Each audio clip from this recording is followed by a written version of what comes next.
자, 오늘의 마지막 시간 이제 건축법 뒷부분을 보도록 하죠. 자, 건축물의 대지와 도로. 건축물을 짓고자 하는 그 대지는 도로하고 어떤 관계가 있느냐? 여기는 최근 6년 동안에 한 문제밖에 안 났다 그랬어요. 근데 언제든지 출제 가능성이 있으니까 몇 가지 중요한 것만 정리하도록 하죠. 첫째, 건축물의 대지는 첫째 뭐 해야 된다? 안전해야 된다. 두 번째는 일정한 대지에다는 적용해야 된다. 세 번째는 사람들이 쉴 수 있는 휴식 공간, 공개 공지 등을 설치해야 된다. 세 가지가 핵심이죠. 그 중에 안전에서는 저지대에서는 아니 된다는 게 있어요. 이때 저지대가 뭐죠? 낮은 지대. 왜? 인접한 도로면보다 대지가 낮으면 이 비가 왔을 때 도로에 있는 물들이 대지 안에 다 흘러들어와서 침수 피해를 입을 수 있다는 얘기입니다. 따라서 건축물의 대지는 인접한 도로면보다 낮아서는 아니 된다. 그런 얘기죠. 근데 낮아서는 아니 된다. 다른 말로 높아야 된다. 당연하죠. 그래서 그림도 이렇게 그렸죠. 지금 건축물이 있는 대지가 있고 이 도로가 있는데 인접한 대지면보다는 도로면보다는 높게 이렇게 대지를 조성해야 된다. 이런 뜻입니다. 자, 그런데 두 번째, 조경도 해야 된답니다. 그때 대지 면적이 얼마일 때? 200제곱미터 이상. 대지 면적이 200제곱미터 이상 되는 대지에는 건축물을 건축하려면 이렇게 뒤에다 나무를 심어야 된다. 조경을 하여야 한답니다. 근데 시험 문제는 200제곱미터 이상 되는 대지에다 조경해야 된다. 이게 나는 게 아니고 그러한 대지 중에서 조경 안 해도 되는 게 있습니다. 그때 조경하지 않아도 되는 거. 이게 시험 문제 난다는 얘기죠. 예를 들면 첫째, 녹지지역. 자, 녹지지역 하면 무슨 뜻이죠? 나무들이 우거져 있는 지역이 녹지지역이죠. 그럼 나무들이 쫙 있는 지역에다 요 대지에다 건물 지으려고 한답니다. 대지 면적 200제곱미터 이상 된답니다. 거기다가 조경할 필요가 있을까? 안 해도 된답니다. 왜요? 저 하늘에서 한번 내려다보시죠. 전부가 녹지지역이니까 나무들이 몇 그루 있더냐? 100만 그루 나무가 자라고 있는 그런 녹지지역입니다. 그 중에 200제곱미터에서 되는 작은 대지에다가 거기 건물 짓고 사는 땅에다가 나무 100그루 심어봤자 100만 그루가 있는 지역에다가 100그루 심어봤자 조족지열 표도 안 난다는 그럼 뭐 아무런 표도 안 내는 그런 지역에다 굳이 100그루 나무 심으나 안 심으나 별 차이가 없다면 굳이 조경하지 않아도 된다. 그래서 녹지지역에는 나무가 100만 그루가 자라고 있으니까 굳이 대지에다가 조경하지 않아도 하늘에서 내려다보면 그냥 주변에 나무들이 많이 우거져 있으니까 그냥 둬도 된다. 괜찮다. 첫 번째죠. 두 번째, 자연환경 보전지역, 농림지역, 관리지역, 셋 다 공통점, 도시적, 외지역. 그럼 도시적, 외지역이니까 저기는 나무가 100만 그루가 아니고 또 1000만 그루가 자라고 있습니다. 그럼 1000만 그루 자라는 지역에서도 대지에다가 200제곱미터 이상 되는 대지라 하더라도 건축할 때는 적용하지 않아도 된다는 겁니다. 다만 거기에 뭐가 지정돼 있다? 지구 단위 계획구역이 지정됐대요. 예를 들면 농림지역 위에 또는 관리지역 안에 지구 단위 계획구역이 지정됐대요. 그럼 지구 단위 계획구역 하면 머릿속에 뭐가 떠올려야 되느냐? 개발되는 지역, 이게 떠올려야 돼요. 지구 단위 계획구역 하면 뭐가 떠오른다? 개발되는 지역, 이게 떠오릅니다. 그럼 개발하면 어떡하죠? 불도저로 와가지고 싹 까는 거잖아. 그럼 관리지역, 자연환경 보전지역, 농림지역, 자연환경 보전지역, 그 다음에 농림지역 또는 관리지역이라 하더라도 거기는 지구 단위 계획에서는 싹 까면 되니까 거기는 나무들이 없습니다. 그럼 개발하다 보니까 나무들이 없잖아. 그럼 대지에다가 건물 지으려면 거기다 나무들이 없으니까 조경하여야 한다. 그래서 지구 단위 계획에서는 조경이 필요하다는 걸 기억합니다. 자, 세 번째는 공장, 세 가지 공장은 적용하지 않을 텐데. 첫째, 그 공장의 대지 면적이 5,000제곱미터 미만인 공장. 두 번째, 건축물이 연면적의 합계가 1,500제곱미터 미만인 공장. 세 번째, 산업단지 안에는 공장. 이렇게 공장 세 가지야. 첫째는 땅으로 따졌을 때 공장의 그 대지 면적이 5,000제곱미터 미만인 거. 그 안에 건물을 지었을 때 건축물의 연면적의 합계는 1,500제곱미터 미만인 거. 또는 산업단지 안에 있는 공장, 산업집적 활성화 및 공장 설립에 관한 법률이 있는데 그 법률에 따라 산업단지 안에 공장을 짓는다면 그 공장은 규모 따질 것도 없어. 무조건 적용할 필요가 없다. 그래서 세 군데는 적용하지 않습니다. 자, 그 밖에 나머지들도 더 몇 가지가 있는데 일단 요 정도만 지금은 여러분들이 기억해 두고 넘어가죠. 자, 세 번째 뭐가 있다? 공개공지 등. 자, 공개공지 대표적인가? 바로 이런 것들입니다. 공개공지 이거야. 자, 어떤 대지에다가 사람들이 많이 찾는 지역이고 그때 큰 건물을 졌어요. 근데 이 건물이 사람들이 역시 많이 찾는 건물이야. 많이 찾는 지역에 많이 찾는 건물. 이 뜻이야. 그런 건물 지을 때는 그 찾아오신 분들이 가실 때 잠시 앉아서 쉴 수 있는 소규모 휴식 공간을 대지하에다 만들어주랍니다. 그 소규모 휴식 공간을 뭐라 부른다? 공개 공지 또는 공개 공간 합쳐서 공개 공지 등이라고 하는데 요 공개 공지를 설치해야 합니다. 그럼 사람들이 많이 찾는 지역이 무슨 지역이죠? 우리가 용도 지역을 할 때는 주거지역, 상업지역, 공업지역을 말합니다. 흔히 주상공 앞으로 여러분들이 부동산 국법을 공부할 때 개발된 지역 하면 어디를 말한다? 주상공 지역을 진짜 개발된 지역 이렇게 말합니다. 즉 주거지역, 상업지역, 공업지역은 진짜 개발된 지역. 반면에 녹지지역, 관리지역, 농림지역, 자연환경보전지역, 녹간농자 이렇게 말해. 이 녹간농자는 진짜 보전한 지역이라죠. 앞으로 공법을 정리할 때 이렇게 정리해요.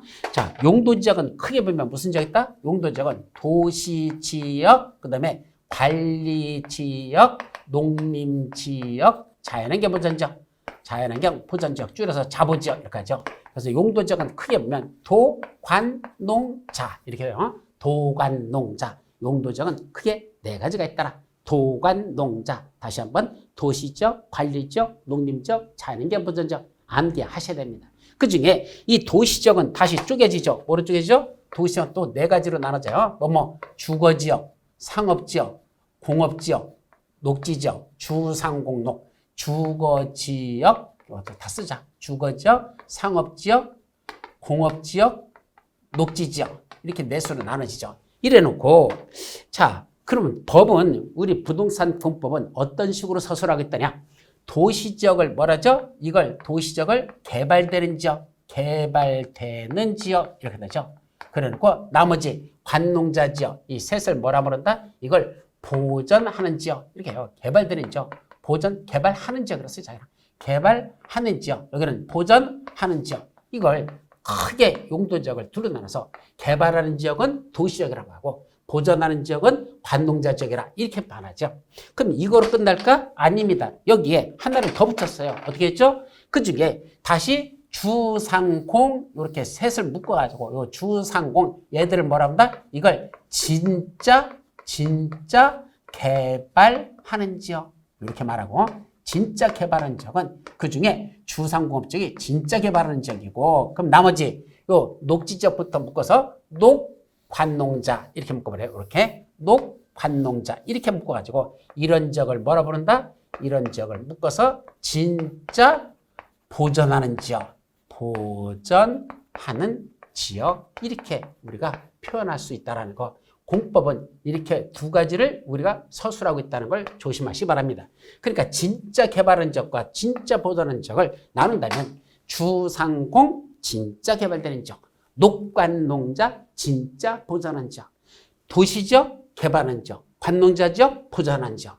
공법은 두 가지를 다 서술하고 있습니다. 그래서 어떤 때는 도시지역, 그 다음에 도시지역 외지역 이렇게 씁니다. 그럼 도시적 외 하면 어딜 말한다? 관농자. 바로 이 관농자라는 세 군데를 묶어서 우리가 뭐란다? 이걸 도시지역 외의 지역 이렇게 말한다.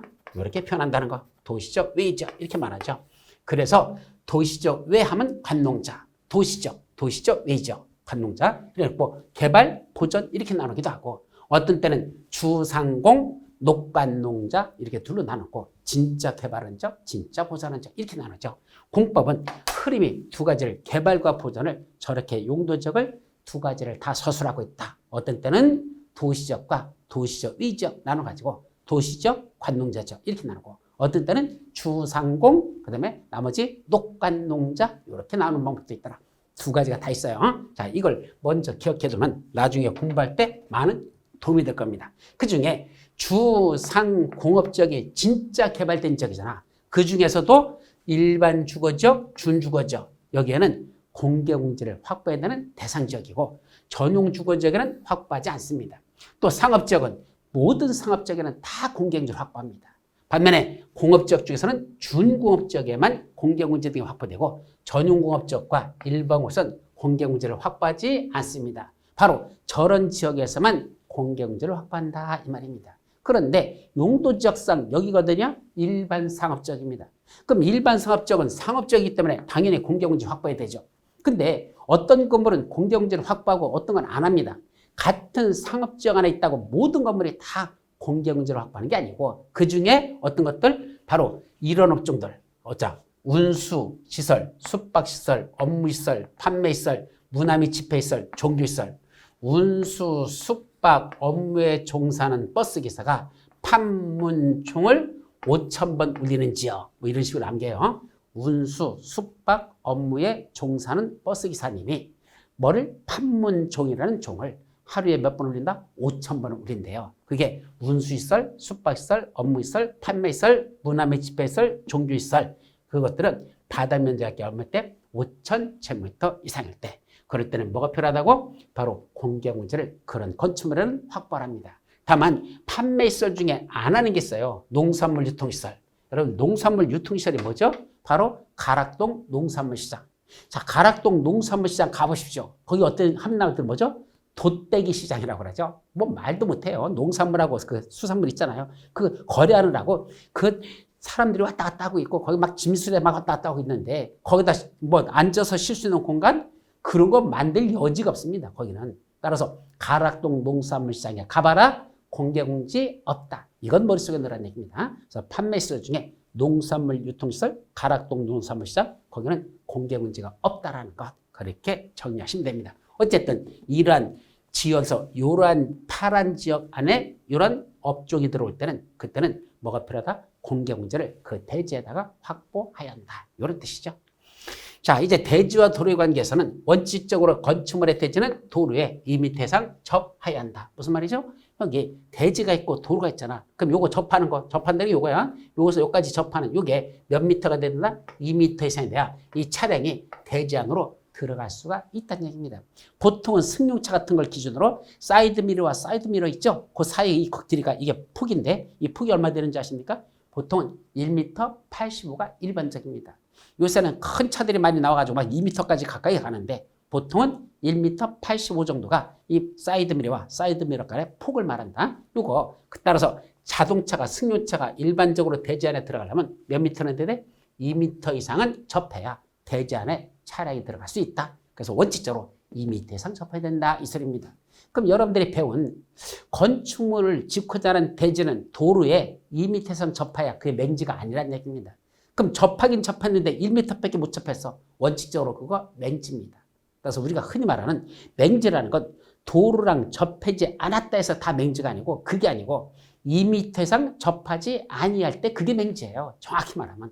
그래서 도로랑 접했다 하더라도 뭐 50cm 접했어. 안 됩니다. 그 갖고는. 건축물 지으려면 최소한 2m 이상 접해야 돼. 어떤 때는 2m가 아니야. 오히려 4m 이상을 접해야 되는 경우가 있어. 또 지방자치단체 조례에서 여기는 4m도 안 된대. 6m 이상 접해야 된대. 그런 식으로 따로 정하면 그때는 그 정해지는 대로 접해야 되지 너무 좁은 도로는 안 된다. 접하는 게 어떤 때는 2m인데 어떤 때는 4m 접하는데 또 도로 너비도 원래는 건축법상의 도로 너비는 4m 이상만 되면 돼요. 일반적인 통과도로는. 근데 어떤 때는 아니야. 6m 이상 더 넓은 도로에 접해야 된다. 뭐 등등 여러 가지 제한들이 쭉 가해지는데 그거는 나중에 조금 더 깊이 들어갈 때 공부하시면 됩니다. 자, 여기 대지와 도로가 있어 뭐 했다 했죠? 건축선. 아까 말씀드렸었죠? 건축물을 건축할 수 있는 선. 즉 도로와 대지가 접하는 선 있죠? 이거 파랗게 지금 거. 도로와 대지가 접하는 선. 거기에 바짝 붙어서 건물들이 이렇게 올라갔잖아요. 그래서 도로와 대지가 접하는 이 선에 맞춰서 건물들이 바로 이렇게 질 수가 있습니다. 이걸 우리가 뭐라 본다? 건축선이라 한단다. 근데 어떤 때는 건축선이 대지 안으로 더 후퇴하죠? 도로랑 접해 있는 대지에다 바로 짓지 못해. 더 물러나. 대지로부터 뒤로 더 물러나. 그리고 그 선을 거놓고 그 선 뒤로만 건물 자라라는 경우도 예외적으로 있다 그랬는데 어떤 경우에 그런 게 있을까? 그것도 지금은 외울 거 아니야. 시험 문제 최근에 6년 동안 안 났다 그랬잖아요. 그러니까 그건 나중에 다른 것들 외울 만한 것들 더 공부해놓고 그거는 나중에 여러 개 쓸 때 더 공부한다. 항상 처음부터 다 외우는 거 아니에요. 순서대로 요거 하고 그 다음에 요거 하고 그래서 강의할 때 본 강의 들어가면 먼저 요거부터 외우십시오. 공부됐으면 그 다음에 이거 외우십시오. 더 공부됐어요? 그 다음에 이거 하십시오. 라고 순서를 정해서 강의할 때 말씀드린다 그랬어요. 우리 강의는 기초 인문 강의 하나 끝나고 나면 그 다음에 본 강의에서 다시 기본 심화 강의까지 한꺼번에 다 끝납니다. 그러니까 기초 강의에서 이거 한 거 다시 우리 본 강의 할 때도 다 설명 드릴 겁니다. 그래서 기초 강의에서 할 거, 그 다음에 본 강의에서 할 거, 심화 강의에서 할 걸 한꺼번에 강의가 이제 다음에 이루어지는데 그게 이제 거의 50강 가까이 벌어진다 그랬죠? 그때 요거는 기초니까 꼭 알아야 된다. 요거는 기본과에서 알아야 된다. 요건 나중에 좀 더 공부가 되면 그때 가서 보셔야 된다라는 걸 구분해가지고 강의를 해드릴 테니까 공부할 때 그거에 맞춰서 수준에 맞춰서 따라가시면 된다. 이런 뜻입니다. 자, 건축물의 구조재료 설비라는 게 있죠. 이때 건축물은 구조적으로 뭐 해야 된다? 안전해야 된답니다. 아무리 멋있게 지금 뭐합니까? 그때 건물이 붕괴돼 버리는데 한번 줘볼까요? 제가 옛날부터 짓고 싶은 건물이 하나 있습니다. 어떤 건물이 지금 참 좋을까? 저는 이런 건물을 한번 줘보고 싶습니다. 솔직히 무슨 건물? 이런 건물을 짓겠습니다. 뭐 어떤 거? 꼭 담배대, 곰방대 이런 생각. 그래서 건물 어떻게 져요? 자, 이렇게 짓는 거예요. 이거. 사실은 이거 층수 더 나아집니다. 더 나는 거예요. 그래서 한 50짜리 건물을 짓는데 이렇게 짓고 싶어요. 그런데 어떻게 됐죠? 조금 더 내려가야 됐다. 여기가 조금 더 내려가서 이렇게 해야 되죠. 이렇게 짓고 있습니다. 자, 근데 아무리 건물 멋있게 지면 뭐합니까? 어디가 똑 부러지는 순간, 여기가 똑 부러지는 순간 이건 훌러당 다 넘어질 텐데 사람들 수백 명 뒤질 텐데 심각해지는 거죠. 아무리 멋있으면 뭐하느냐? 구조적으로 안전하지 못하면 그건 건물로서의 값어치가 없다는 얘기입니다. 이걸 구조 안전이라고 합니다. 그럼 구조 안전 대상이 있습니다. 이거 지을 때 네 멋대로 짓지 말래. 일단은 건축 허가를 받고 나서 착공 신고하러 갈 때 일단 설계자를 찾아가랍니다. 설계자한테 가서 이 건축물이 구조적으로 안전하다는 걸 확인받는 서류를 들고 그게 있어야 돼. 그걸 가지고 착공 신고할 때 건축주가 그 허가권자한테 제출을 해야 그래야 공사를 시작할 수 있지. 그 구조적으로 안전하다는 확인 서류를 설계자로부터 받지 못하면 그때는 뭐한다? 공사 시작할 수 없답니다. 어떤 건축물들이 그런 구조적으로 안전하다는 확인 서류를 받아야 되는 대상이 되는지 그걸 구조안전 확인 대상이라는데 그런 것들이 있어요. 나중에 알 겁니다. 그래서 층수가 2층 이상 되는 건축물, 연면적이 200제곱미터 이상 되는 건축물, 높이가 13m 이상 되는 건축물, 처마 높이는 9m 이상 되는 건축물, 기둥과 기둥 사이가 10m 이상 되는 건축물, 단독주택, 공주주택 이런 것들은 구조안전 확인 서류를 제출해야지만 공사를 시작할 수 있지 함부로 공사 못합니다. 뭐랬지? 예를 들어 왜냐면 2층 연2 높 13 처구 기기 10 단공 나중에 할 거야. 2층 연2 높 13 처구 기기 10 단공 뭐 여러분 어렵잖아요. 나중에 하다 보면 발음 돼요. 2층 연2 높 13 처구 기기 10단공 한 서너 번 대여섯 번 하면 발음 나올 것 같죠? 다시 한번 2층 연2 높 13 처구 기기 10단공 뭐 이런 식이야. 어렵잖아요. 저렇게 해놓으면 나중에 문제 풀 때 2층 연2 높 13 처구 기기 10단공 이렇게 하면 띵 답 떨어진다. 그렇게 해야 됩니다. 옛날에는요, 이런 것들 앞에 있는 거 한두 개만 외우면 된다 그랬었어요. 근데 요새는 한두 개 갖고 어린 택도 없습니다. 요새는 외워야 될 게 9가지가 된다. 그럼 9가지 중에 1번, 2번을 시험 문제 내는 게 아니라 7번, 8번, 9번 여기 있는 것도 시험 문제 냅니다. 옛날 시험 문제하고 착각해서는 안 된다는 얘기입니다. 그래서 옛날에 가르쳤던 교수님들은 다 어떻게 했더냐. 앞에 있는 한두 개만 외우면 된다고, 한두 개만 된다고 이렇게 했었어. 지금은 어린 택도 없습니다. 그래서는 9가지를 다 외워야 됩니다. 그래야지만 답을 찾을 수 있어. 그러니까 더 어려워진 거죠. 그럼 어떻게 외우라는 얘기야? 9개를 어떻게 한꺼번에 외웁니까? 그래서 머리 짜갖고 외우는 방법. 이런 식으로 암기법을 별도로 정리하지 않으면 절대로 공법은 따라가기가 쉽지 않다. 그래서 앞에 있는 한두 개만 외우는 식으로는 절대 안 되고 저렇게 무더기로 이걸 다 외워야 된다. 그래서 2층 연이 높 13 처구 기기 10단공 나중에 외울 거야. 하여튼 이런 식으로 해서 자꾸 발음하다 보면 나중에 나도 모르게 발음이 나와요. 그럼 고를 때 시험 문제 풀 때 2층 연이 높 13 처구 기기 10단공 이렇게 해서 찾아서 답을 보면 된다. 그렇게 외우시면 될 겁니다. 자, 여기 피난 안전구역이라는 게 나오는데 글쎄 이쪽 건축물의 구조재료 설비는요.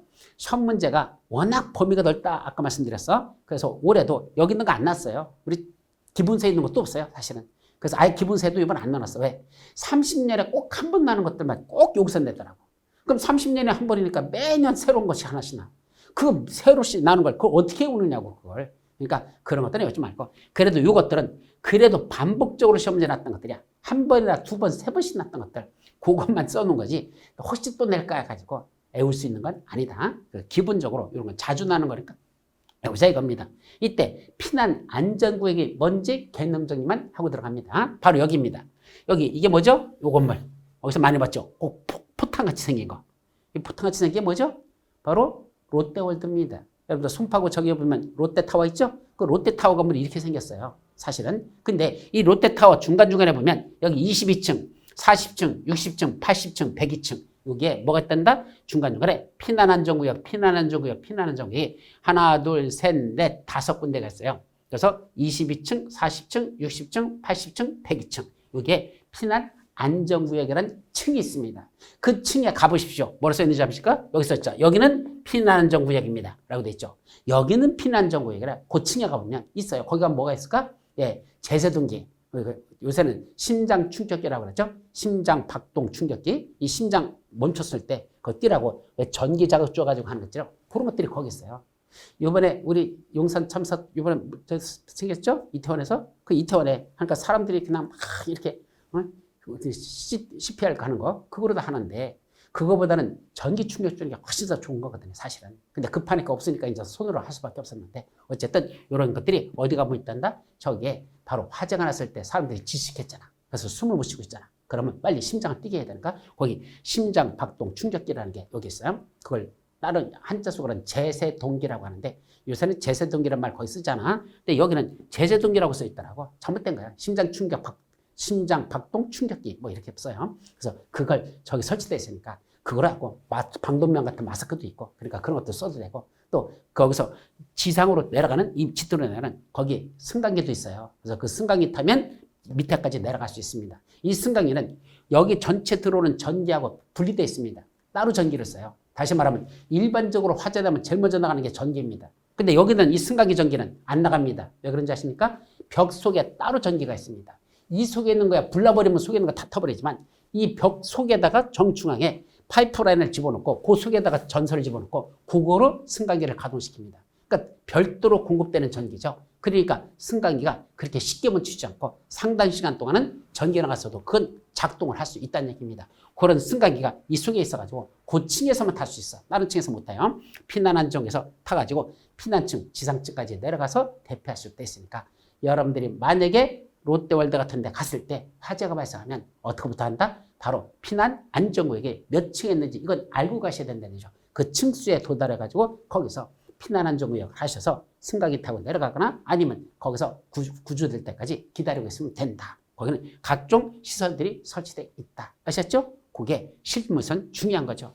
저런 건 교육시켜야 되는 거 아닙니까? 시험에 내야 되는 거 아닙니까? 알아야 되는 것들이니까. 시잘데없는 것들 내지 말고 제발 좀 이런 것 좀 시험 문제 냈으면 좋겠다라는 게 제 생각입니다. 또 시험 문제 이전까지 2번 출제된 적이 있습니다. 예, 거기까지 하고 자 이제 마지막 요거 지연 및 지구의 건축물 이 마지막 지우는 부분 우리 보도록 합니다.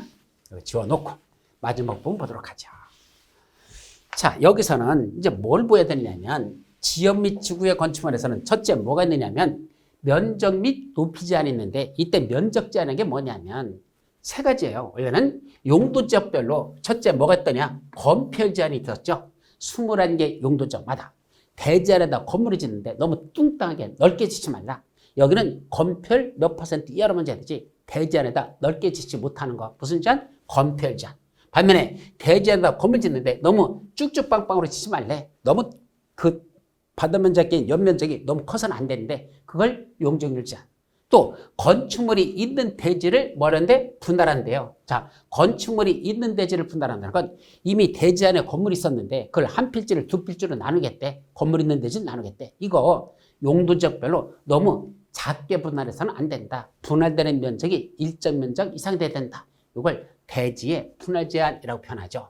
이와 같이 건폐율 제한이 있고 용적률 제한이 있고 대지의 분할 제한이 있는데 이 중에 건폐율하고 용적률 제한이 몇 퍼센트 이하로 지라고 했을 때 뭘 알아야 되죠? 건폐율이 뭐냐? 건폐율이란 대지 면적분의 건축 면적 곱하기 100.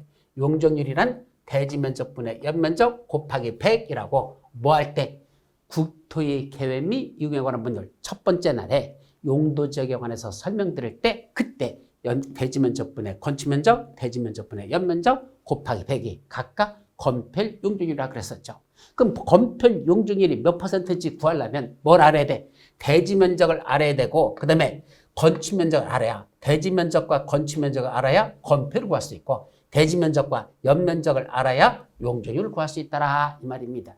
대지 면적과 건축 면적을 알으면 건폐율, 대지 면적과 연면적을 알으면 용적률을 구할 수 있다 이거죠. 그러다 보니까 대지 면적이 뭐고 건축 면적이 뭐고 연면적이 뭔지를 알아야 그걸 구하지. 그게 바로 면적 산정에 관한 제한이 바로 그겁니다. 면적 산정제에서는 면적에 계산하는 걸 알아야 된다는 얘기입니다. 그래서 첫째, 대지란 대지의 수평토의 면적을 대지 면적이라고 합니다. 즉 아무리 울퉁불퉁하고 경사진 땅이 있다 하더라도 대지는 그 평탄한 면적, 대지의 수평토의 면적, 이걸 대지 면적을 한다는 얘기입니다. 즉 울퉁불퉁하죠? 평탄한 바닥에 그림진 빨간 면적 있죠? 이게 바로 대지 면적으로 보는 게 원칙이라는 얘기입니다. 근데 이번에 시험 문제는 요 건축 면적이 2개, 지문 중에 건축 면적 2개가 났었습니다.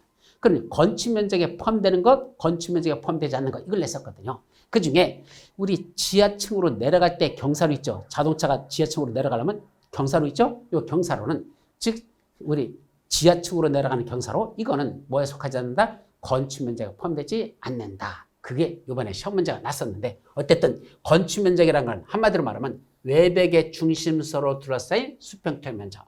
외벽의 중심선에게 무슨 말입니까?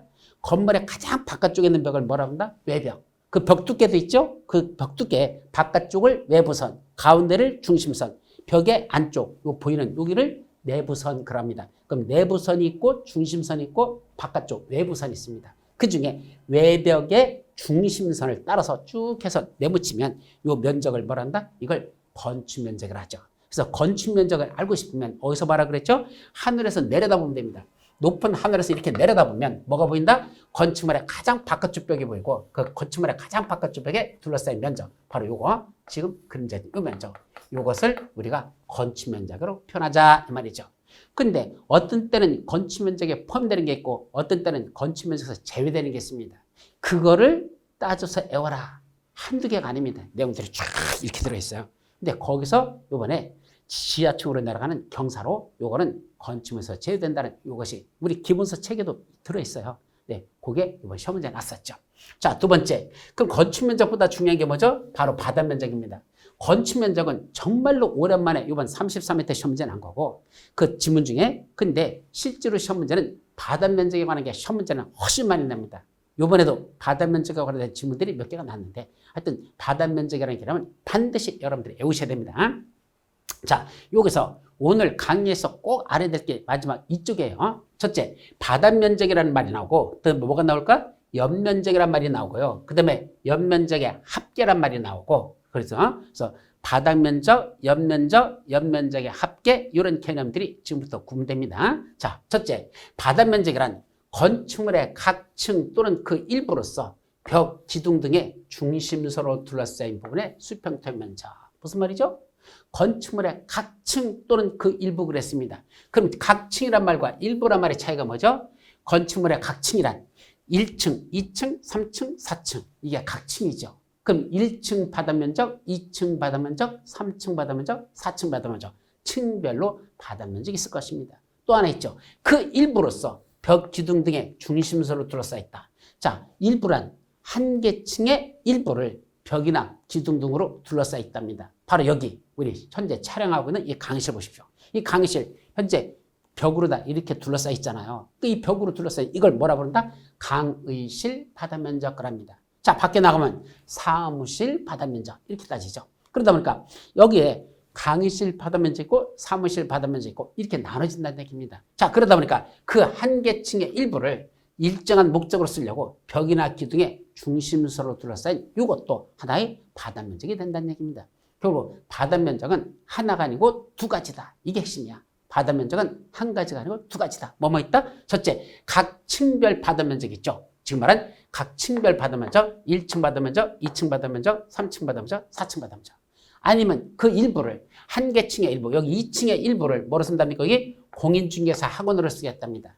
그럼 공인중개사 학원으로 이 한 개 층의 일부를 써요. 근데 그 한 개 층으로 쓰는 공인중개사 학원을 또 안에를 또 나눠놨잖아. 뭐로 놨죠? 사무실, 여기 강의실, 휴게실, 여기도 이제 교수실 이런 식으로 다 나눠놓잖아요. 그 나누는 공간 하나하나도 뭔다? 각각 여기 촬영하는 실 받으면 사무실 받으면서 교수실 받으면서 그 원장실 받으면서 이런 식으로 다 나눠놓으면 이 나눠진 걸 뭐라 부른다? 그것도 특정한 용도의 바다 면적이라 부른다는 얘기죠.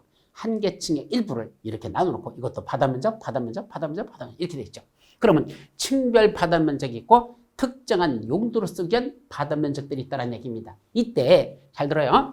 층별 바다 면적을 다 했다. 즉 하나의 건축물에 이 말이야. 하나의 건축물에 각 층별 바다 면적의 합계 1층 바다 면적, 2층 바다 면적, 3층 바다 면적, 4층 바다 면적 다 더했어. 하나의 건축물에 각 층별 바다를 다 더했어. 뭐라 부른다? 연면적. 요 연면적이라는 이유가 대단히 중요한 거죠. 저는 처음에 연면적이라는 말을 했을 때 이거 안 할 때 저는 1년 동안의 면적이라는 뜻인 줄 알았어요. 전 연자가 1년 연자인 줄 알았어. 1년 동안의 연면적이다. 이게 무슨 말이지? 그랬는데 그게 아니고 하나의 건축물의 각 층별 바다 면적의 합계. 다시 한번 각 층별 하나의 건축물의 각 층별 바다 면적의 합계를 우리 뭐라 부른다? 그걸 연면적을 하자 이거죠. 그 문제는 이거 공인중개사 학원으로 쓰려고 지금 이 속을 4개로 나눴네. 지금 보니까 여기 자 2층의 일부를 공인중개사 학원으로 쓰려고 교수실도 만들고 사무실도 만들고 여기 촬영실도 만들고 휴게실도 만들고 이거 만들어 놨어요. 그럼 그 각각 교수실 바다 면적, 사무실 바다 면적 다 더하면 뭐가 될까? 그거는 특정한 용도의 바다를 다 더해버리면 요 더한 걸 뭐란다? 그걸 바닥 면적의 합계라고 한단다. 요 말귀를 여러분들이 구분해서 기억하셔야 된다. 이게 핵심이에요. 그럼 바다 면적의 합계라는 건 어떤 걸 바다 면적의 합계를 한다? 하나의 건축물의 일부를 특정한 용도로 쓰려고 벽이나 기둥으로 나눠놨다. 그때 각 바닥 면적들을 다 더하면 그건 바다 면적의 합계입니다. 그럼 연면적과 바다 면적의 합계는 어떤 차이가 있을까? 흔히 연면적을 보고 바다 면적의 합계라고 말하는 사람이 있어요. 달라요. 여기도 바다 면적의 합계란 말이 있다고 연면적이 바다 면적의 합계래. 전혀 무식한 소리입니다. 그럼 연면적은 뭐죠? 하나의 건축물에게 떠올려야 되고 그 하나의 건축물에 각 층별 바다 면적을 다 더한 거 그걸 연면적을 합니다. 반면에 바다 면적 합계는 그 건물 전체의 바닥이 아니고 한 개층의 일부라든지 그 일부만 다시 기둥으로 벽이나 기둥으로 나눠놓고 특정한 용도로 쓰려고 방을 나눠놨죠? 그 특정한 용도로 있는 그 나눠진 것들을 다 더한 거, 그 합한 거, 그것만 바다 면적 합계죠. 그럼 구분하고 싶으면 뭐 하면 되죠? 이 건물 밖으로 나가시면 됩니다. 나가서 길 건너편으로 서십시오. 건물 건너편에 서가지고 이 건물을 바라봅니다.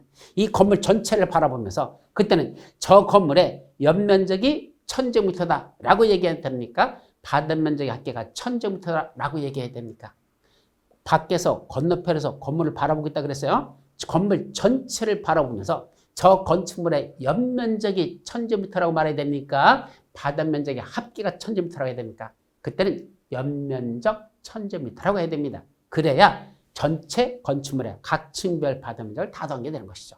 반면에 저 3층에 있는 뭘 보면서 우리 공인중개사 학원을 바라보면서 여기 2층이죠? 2층에는 공인중개사 건물을 바라보면서 저 공인중개사 저 학원에 연면적은 얼마입니다 라고 얘기하는 게 맞습니까? 바다 면적의 합계가 얼마입니다 라고 말하는 게 맞습니까? 그때는 바다 면적의 합계가 얼마다 라고 말해야 되지. 그때는 연면적이 얼마다 라고 말하면 아주 무식한 소리라고 한단다. 결국 연면적 하면 뭐가 떠올려야 된다? 하나의 건축물이 통째로 떠올려야 되고 바다 면적의 합계라는 게 떠오르면 그 속에서 일정한 용도로 쓰려고 벽이나 기둥으로 나누는 그 더한 것들, 그 합계, 그것만 떠올려야 된다. 일부분만 떠올르면 바다 면적 합계, 전체가 떠올르면 연면적 이런 말입니다. 그럼 하나만 더, 연면적의 합계란 말이 있습니다. 그 연면적의 합계는 뭐죠? 바로 하나의 대지 안에, 이게 존재돼. 하나의 대지 안에 뭐가 있습니까?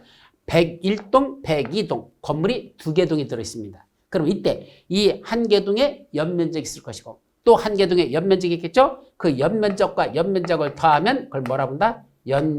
연면적의 합계라고 한단다. 그건 연면적의 합계랍니다. 그래서 바닷면적의 합계와 연면적의 합계는 전혀 달라요. 바닷면적의 합계는 바로 특정한 용도로 쓰려고 벽이나 기둥으로 나누는 이 학원, 그 다 더한 건 바닷면적의 합계. 연면적의 합계, 하나의 건축물의 전체 연면적, 또 하나의 건축물의 전체 연면적, 연면적을 더하라 연면적의 합계. 다만 연면적의 합계란 말이 성립되려면 전제 조건이 뭐다?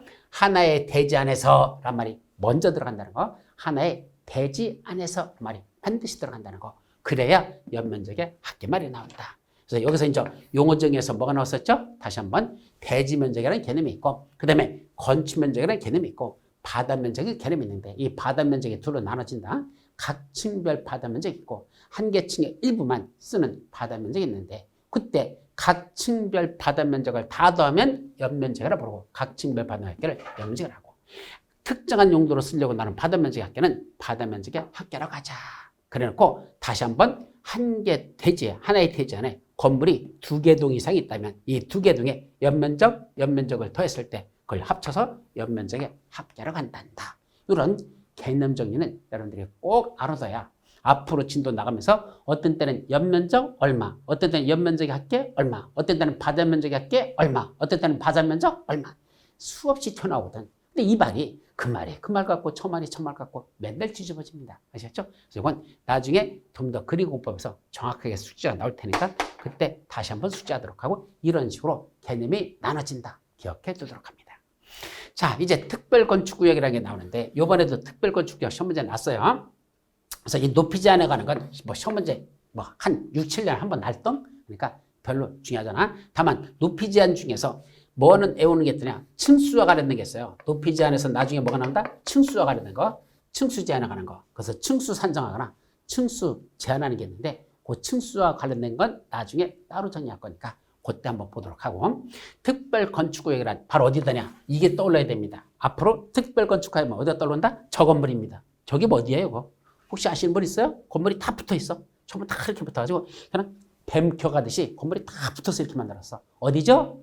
세종시 행정중심 복합도시입니다. 즉 세종시에 가면 우리 중앙부처들 있잖아요. 그 중앙부처가 따로따로 건물이 있는 게 아니고 다 붙어 있어. 여기는 우리 국토교통부 여기 붙어서 여기는 보건복지부 여기는 뭐 있고 이 부서가 행정부처가 다 붙어가지고 이렇게 붙어 있죠. 바로 하나의 대지가 아니고 여러 대지에 걸쳐서 건물을 이런 식으로 해서 다 연결해서 놨습니다. 이런 구역을 말한다? 특별건축구역. 그럼 특별건축구역은 뭐죠? 조화롭고 창의적인 건축물을 건축할 수 있도록. 즉 건축법에 있는 그대로 짓는 게 아니라 일부 건축법에 있는 법령 제한을 더 적용하지 않는다. 즉 규제하지 않아. 이런 내용을 적용하지 않는데 이번 시험 문제 적용해놨습니다. 특별건축에서는 적용 안 해도 된대. 원래 일정 규모 이상 되면 적용하라고 돼 있잖아. 200점 이상 되는데 적용하라 했잖아. 근데 저거다 적용 안 해도 된대. 대지 안에 적용 안 해도 되는 게 특별건축구요. 또 이런 몇 가지 그 특별건축에서는 적용하지 않는 것들이 있는데 그것들에 관한 것들은 즉 적용하지 않는다. 어떤 때는 일반적인 건축법에 있는 규정을 더 완화시켜줘. 더 크게 시켜줄게. 더 다양해줄게. 완화시켜줘. 어떤 때는 이런 건 개별 건축마다 짓는 게 아니고 대지 전체다 한꺼번에 총합해서 거기다 부설 주차장을 설치한다. 그런 등등등 몇 가지는 통합 적용하는 게 있더라. 이와 같이 건축법에 있는 제한을 어떤 때는 적용하지 않아서 그냥 풀어주고 완화시켜주고 통합 적용하는 이런 구역을 뭐라고 한다? 특별 건축구역을 하더라. 대표적인 게 어디다? 바로 세종시 행정중심 복합도시 있는 저 지역을 말한다. 특별 건축으로 되어 있습니다. 그래서 그거와 관련된 내용이 쭉 나오는데 그거는 나중에 여러분 더 깊이 들어서 보도록 하죠. 자, 그 밖에 건축협정이나 결합건축이 있는데 이번엔 결합건축이 시험 문제 났어요. 건축협정이 뭔지 한번 간단히 정리하죠. 건축협정이란 바로 이거야. 지금 잘 봐요 그림을. 여기 도로가 나 있습니다. 여기 도로가 있어. 그리고 여기 대지가 있죠. 그리고 그 옆에 또 대지가 이렇게 있습니다. 자, 이 그림 다시 그려볼까요? 여기다 그릴게요. 자, 이쪽으로 옵니다. 자, 여기 도로가 현재 이렇게 나 있고 이제 원래 이렇게 지금 그려놨는데 저기 보니까 여기 대지가 여기 하나의 대지가 여기 있습니다. 이렇게 대지가 있죠. 또 그 옆에 또 대지가 있습니다. 문제는 요 A 대지하고 B 대지 보면 A 대지는 도로랑 접해 있고 B 대지는 도로랑 접해 있지 않습니다. 이건 뭐죠? 맹지죠. 그럼 건축허가는 어디 만나죠? 여기 만나겠죠. 여기만 건축물을 지을 수 있도록 이렇게 해서 건축허가는 여기 만날 거다는 얘기입니다. 그렇죠? 이렇게 되겠죠. 건물 짓는다면 자, 어쨌든 건물 짓는 게 어디는 질 수 있다? 이쪽은 건축물 짓고 여기는 못 짓는다는 얘기입니다. 여기 건물 질 수 있고. 자, 그런데 어떻게 하자? 두 필지를 하나의 대지로 보겠다는 얘기죠. 그럼 뭐 하면 돼? A 대지하고 B 대지 소유자들이 물론 동일일 수도 있어. 다른 사람일 수도 있고 자기들끼리 건축 협정을 체결합니다. 두 필지로 보지 말고 우리 한 필지로 보자는 얘기야. 그래서 건물을 이 안에다 이렇게 같이 짓자는 얘기입니다. 그래서 A하고 B하고 공동으로 다 저걸 져가지고 만약에 임대를 한다면 임대 수입이 들어오죠? 그걸 각각 자기들 지분 비율을 나눠가지고 너는 7, 너는 3. 아무래도 도로 쪽에 접한 쪽이 더 수익이 많아야 되겠죠? 그 뒤에 있는 건 덤으로 가는 거니까. 그럼 건물을 빚어가지고 이걸 분양하는 건 아니고 임대만 해가지고 임대만 하는 거야. 분양은 안 돼요. 임대해가지고 수익이 나잖아. 수익을 지들끼리 나눠갖자. 아니면 자기들 둘이 남한테 빌려줄 건 하고 같이 쓰는데 이렇게 해서 비율을 나눠가지고 우리가 쓰자. 그런 걸 뭐라 부른다? 건축 협정이라는 걸 체결해가지고 저걸 하나의 대지로 봐가지고 건물을 이런 식으로 짓는 게 가능한 것. 이런 건축 협정도 체결되죠. 또 하나 뭐도 있다? 결합건축이라는 게 있습니다. 그럼 결합건축은 한마디로 말하면 뭐더냐? 여기 하나의 대지 안에 건물 짓는 건 이 대지나 A 대지나 B 대지나 용적률은 똑같아요. 원래 여기는 400%, 여기도 400%야. 그런데 여기 건물 한번 보시죠. 도로변에 바로 붙어 있는 대지는 아무래도 건물을 높게 져요. 그죠? 왜? 사람들이 잘 보이니까 여기 입주를 많이 하셔. 그래서 광고 효과도 있으니까. 그래서 건물들이 많이 입주하고 저 뒤쪽으로 가보면 안 보이잖아, 뒷대지는. 그러니까 사람들이 건물을 거기는 작게 집니다. 그래서 뭐 하자? 여기는 용적률 400%, 여기도 400%인데 그러지 말고 큰 도로에 접해 있는 그 비대지, 여기는 용적률 100% 더 올려서 500% 짓고 대신 뒤에는 400% 짓는 게 아니라 100% 빼서 300%만 짓자. 400%다 100% 더 올려서 여기는 500% 짓고요. 저쪽은 몇 퍼센트를 준다? 여기는 300%만 짓자. 즉 100% 용적률을 이쪽에다가 빌려주는 것. 용적률 거래제라고 합니다. 여기 있는 대지에다 건물 짓는 건 용적률 500% 짓고 대신 뒤에 있는 쪽은 용적률 300%만 짓자. 이렇게 해가지고 일정 기간 동안 그렇게 했다. 원칙은 30년이야. 그렇게 했다가 나중에 다시 500% 줬던 거 원산복구 시키면 되잖아. 400% 돌리면 그때는 다시 폐지할 수 있더라. 그런 걸 한마디로 말한다. 결합건축을 할 수 있답니다. 그럼 이번에 시험 문제 난 건 뭘까? 결합건축을 할 수 있는 대상 지역이 아닌 걸 골라라. 라는 게 시험 문제 났습니다. 이러이러한 지역에서만 결합건축을 할 수 있다고 정해져 있는데 그 지역에 아닌 걸 고르랍니다. 시험 문제는 특별 가로구역이라고 했습니다. 특별 건축구역 말고 뭐도 있다? 특별 가로구역이 있는데 그 특별 가로구역은 결합건축을 할 수 없는 지역입니다. 그게 이번에 시험 문제가 났는데 하여튼 그런 걸 일일이 다 외운다는 건 쉽지는 않지만 제가 옛날에 문제 구성되는 데서 그런 문제를 한번 낸 게 있었거든요. 그래서 특별 가로구역은 아예 배우지도 않아. 가르치지도 않았습니다. 왜? 거기는 시험 문제 낼 만한 건덕지가 없거든. 그래서 안 내는데 어쨌든 그게 이번에 시험 문제 났었다는 걸 말씀드리죠. 자, 이제 마지막 건축 분쟁 전문위원회라는 게 있고 또 누가 있다? 이행 강제위원회 있죠. 이때 건축 분쟁 전문은 뭐냐면 건축과 관련된 분쟁이 발생했어요. 그럼 뭐 하라는 얘기야? 건축 분쟁 전문위에 와가지고 이것 좀 해결해 주세요 라고 해서 해결을 받자는 얘기입니다. 만약에 건축 분쟁에 관한 걸 해결 안 되면 뭘로 가야 돼? 소송 가야 되죠. 그럼 첫째, 변호사비 들어간다. 두 번째, 시간 오래 걸린다. 그래서 상당한 서로 출혈이 있잖아요. 그래서 그냥 건축 분쟁 전문에다 그 분쟁 조정 신청, 재정 조정 신청해서 조정이나 재정 신청해가지고 거기서 해결했으면 좋겠다. 다만 시험 문제 최근에 잘 나는 건 누구끼리 발생하는 분쟁만 건축 분쟁 전문위에서 다루느냐. 이게 시험 문제 잘 나요. 누구끼리 발생하는 분쟁일까? 세 사람이야. 건축 관계자하고 인근 주민하고 관계 전문 기술자란 이 세 사람들 상호간 또는 지들 내부에서만 분쟁이 발생했을 때 그것만 건축 분쟁 전문위원회에서 해결하지. 건축 허가권자하고 건축주하고 둘이 분쟁이 발생했다. 그거는 소송 가는 수밖에 없습니다. 그건 건축 분쟁 전문에서는 해결해 주지 않는다. 딱 건축 관계자, 인근 주민, 관계 전문 기술자만 들어가지. 거기 허가권자는 분쟁 대상이 된다 하더라도 그거는 이쪽에서는 해결해 줄 수 없다. 그건 결국 소송 가는 수밖에 없다. 행정소송 같은 걸 가야 돼요. 그렇게 정리하시죠. 자, 마지막 뭐가 있다 그랬죠? 이행 강제금을 부과한다. 말씀드렸어요 아까. 그래서 이행하자면 건축법상 하지 말라고 제한하는 걸 위반한 사례가 있습니다. 그럼 위반한 자에게는 일단 원상 회복을 명하고 그래도 안 한다? 그러면 일정한 금액을 부과시켰는데 또 일정 기간 지나서 봤더니 아직도 철거 안 해. 또 부과합니다. 아직도 안 해? 또 부과해. 철거할 때까지 행정명령을 이행할 때까지 반복적으로 금전적 부담을 부과시키는 걸 이걸 이행 강제금 부과라고 하더라. 이것도 내용에 비해서는 시험 문제가 너무 안 나. 보통 6년에 한 문제 정도 나는데 그건 문제가 있는 거야. 내가 볼 때는 한 1년에 한 번씩은 내야 돼. 근데 시험 문제는 생각보다 안 납니다. 아셨죠? 그래서 이것도 어느 정도 공부를 해놓고 나서 나중에 그때가 정리한다. 그래서 건축분쟁 전문위원회고 그 이행강제금은 공부가 어느 정도 올라온 상태에서 그때 마지막으로 정리하면 되는 파트다라는 것까지만 말씀드리죠. 바로 이런 것들이 무슨 법이다? 건축법이 이런 내용을 다루고 있고. 그래서 여러분들이 그냥 말로 다 공부하기는 대단히 어려운 게 건축법입니다. 그래서 앞으로 그림공법에 보면 사진이 가장 많아요. 건축법에 사진이 제일 많이 들어있어. 왜? 사진을 보고 이해를 하는 게 백문이 불여일견이야. 읽는 것보다도 눈으로 보는 게 제일 빠릅니다. 그래서 건축법은 눈으로 그림으로 시작해서 그림으로 끝난다. 사진으로 시작해서 사진으로 끝나는 게 건축법이니까 그렇게 어렵다고 생각하지 마시고 몇 가지 집중적으로 외울 것들이 있는데 그것만 외워두면 건축법도 7문제 중에 5개 정도는 커버할 수 있는데 올해 같은 경우는 2개밖에 커버가 안 돼요. 나머지는 유추해가지고 풀 수밖에 없었다라는 말 말씀드리도록 하죠. 자, 오늘은 여기서 마치고 자 다음 주에는 뭐 보죠? 마지막 주택법하고 농지법 어떤 것들이 있는지 다음 주에 살펴보도록 합니다. 자, 오늘 여러분들 수고 많이 하셨습니다. 자, 감사합니다.